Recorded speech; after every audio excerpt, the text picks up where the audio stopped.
Hey guys, welcome back to the channel. Now, I did what I said I wasn't going to, and I bought the Canon R7. I now actually own the Canon R7 for myself, and hopefully I'm going to be keeping it. I have 30 days to decide that, so over the next 30 days, I'm going to be pumping out tons of content about the Canon R7 as I try to decide whether it's going to be my main wildlife photography camera. Now, I'm hoping that it's going to be. The other really attractive thing, obviously, for me, for video work, is that it shoots in 4K 10-bit C-Log footage, just like my Canon R6 does. And with that, it even shoots longer than my Canon R6 does. It doesn't overheat as quickly, it doesn't have 30-minute limitations, so that's really attractive to me for video work. One thing that I'm concerned about is people have claimed that due to the really high megapixel count and being on a smaller APS-C sensor, that makes it really hard to actually get sharp shots. They're saying you need really high shutter speeds. They're saying a lot of people are having a lot of difficulty getting sharp shots. Hopefully this camera is going to work out for me, but I do have a couple of things that I do need to figure out before I can make that decision. Now, one is what I said before. I need to figure out if I can actually use the electronic shutter, or does rolling shutter issues really just destroy that option? The other thing that I need to figure out is, do I find the ISO performance actually acceptable? Because I was shooting this morning, and granted, it was very dark. It was early this morning before the sun had come up, and it was really, really dark. And remember, I do own a Canon R6, so I could have just chosen to use that camera, but I just got the R7, so I wanted to give it a test. Now, I didn't feel like I was pushing it that hard, really. Like, for one, I felt like I was having a little bit of issues getting actually sharp shots. Now, whether that was down to the autofocus or whether that's down to what other people have talked about, like I said with 90D users or R7 users, is having that really high megapixel count on a smaller sensor really makes it so that it's harder to get sharp shots because, you know, it might be due to me moving the lens just that little bit or the animal or subject moving just that little bit, but I'm finding that I need higher shutter speeds, and even when I am using higher shutter speeds, I'm having a harder time getting perfectly sharp focus. Now, I've only shot a few times and I haven't really got to really test that, but that's something that I do need to address as well.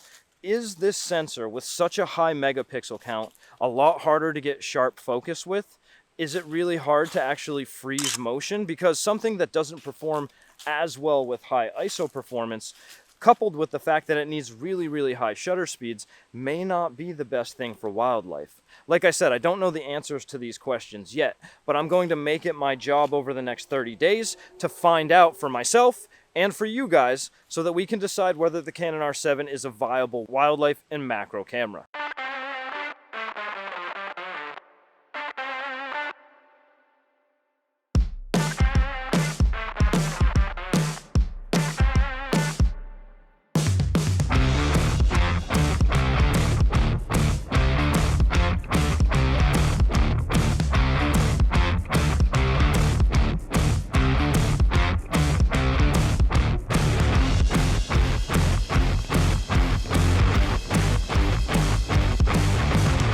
So right now, what I'm trying to do is see how low I can bring my shutter speed and still get an acceptably sharp shot. Now, it's hard to tell on the screen of the camera, so I have to wait till I get home and see the images. But what I'm going to do is lay the images here for you guys to see, and I'm going to lay down whatever images I found acceptably sharp and whatever the lowest shutter speed that I could get and get that acceptable sharpness. Now, hopefully, I don't have to go too high. I'm shooting some stuff that I know as slow as 1/100th of a second, bringing me down to like ISO 200. A lot of people are claiming that that high megapixel sensor makes it really difficult to get sharp shots handheld at lower shutter speeds. Now, I've always considered myself to have decently steady hands, so hopefully that is not the case. I'm hoping that it's just maybe some amateur photographers that maybe need a little more practice and maybe they're just struggling a little bit and complaining, because that's what the internet is really good for, complaining about things that aren't actually real. Now, hopefully this Canon R7 is going to pan out to be the ultimate wildlife setup for me, so we're going to test it out a little more. I'm going to be kind of putting these images up so that you guys can see what my results are, because like I said, I've got 30 days to test this out, and then I've got to decide whether I want to return or keep this R7 as my main wildlife camera. Now, there are a couple of main reasons why I got the Canon R7 for myself. One being the fact that I do a lot of video work for my YouTube channel, so using my Canon RP as my B cam to my Canon R6 has been kind of a challenge, because the Canon RP1 only has dual pixel 1 autofocus, where the Canon R7 has dual pixel 2 autofocus. So the tracking abilities and the autofocus abilities are just, you can't even compare them. It just blows it out of the water compared to my RP. But the really big thing is actually not being able to shoot in native 4K resolution and have a decent autofocus, but also being able to use C-Log or 10-bit footage. And that's a really big deal to me. I like having 10-bit footage, I like having 4K, especially since my main camera, the Canon R6, shoots that way. I like having my backup camera being able to match up the footage very well. So on the video side of things, the Canon R7 is definitely going to help me.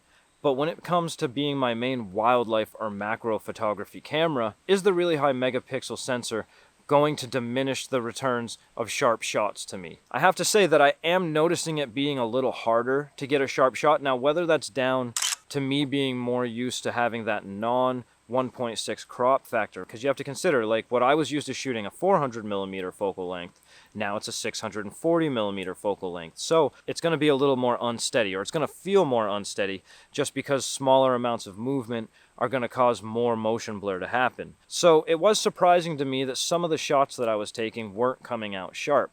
Now, I haven't got to really in-depthly use the camera a whole lot. Like I said, over the next 30 days, I'm going to be diving deep into the Canon R7, trying to address some of these issues, and we're going to see what I ultimately decide at the end of this 30-day trial, and then you guys can decide for yourselves based on the results that I'm getting. Alright guys, so we're on day 3 of using my Canon R7. We're at the Manasquan Reservoir, and today I'm going to be doing some more shooting, trying to get more shots for you guys to see, but I'm definitely feeling a lot better about the high megapixel sensor and having to use higher shutter speeds. I haven't found that to be the case. I've been getting nice tack sharp shots with normal shutter speeds, so I'm definitely feeling a lot better about that aspect of the camera, and I'm going to be trying to draw more conclusions for you guys on this very last segment of this video.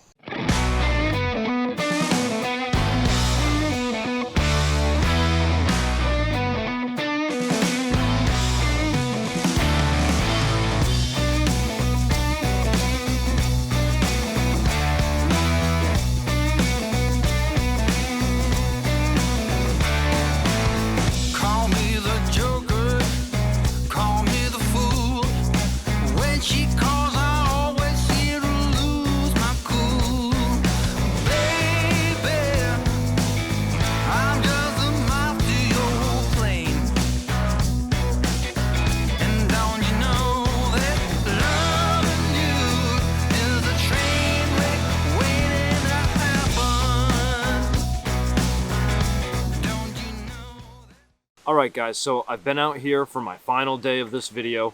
We're out at the Manasquan Reservoir. I've been doing a bunch of shooting with the electronic shutter mode because that was the final thing that I really wanted to test for this video.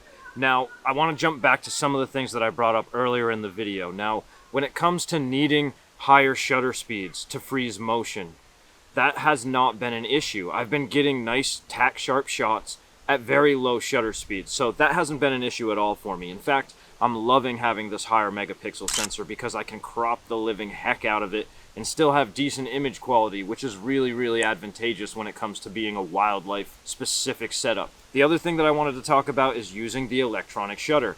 Is rolling shutter presenting itself so much that it's unusable? Now, looking at the images on my camera, I'm going to say no, that has not been the issue. It seems to be just like my R6, where it's not presenting itself that often.